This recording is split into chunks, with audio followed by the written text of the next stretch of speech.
Friends, there is great news for you.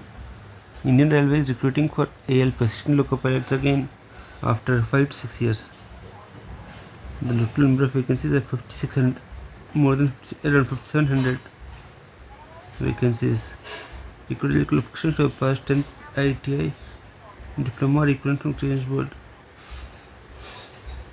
or university. Age limit is minimum 18, maximum 30 years.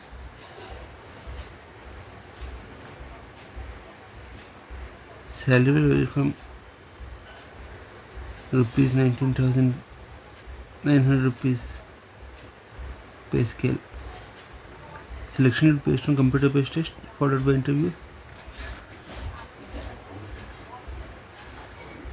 Application fee is rupees 250 for SC, ST, ex-servicemen, female, transgender, minority committees, and economically backward section.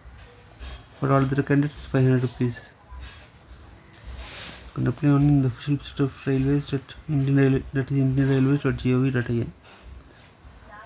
Application is open between 20th Jan and 18th of February. Please like, share and subscribe the channel for more updates. Thank you.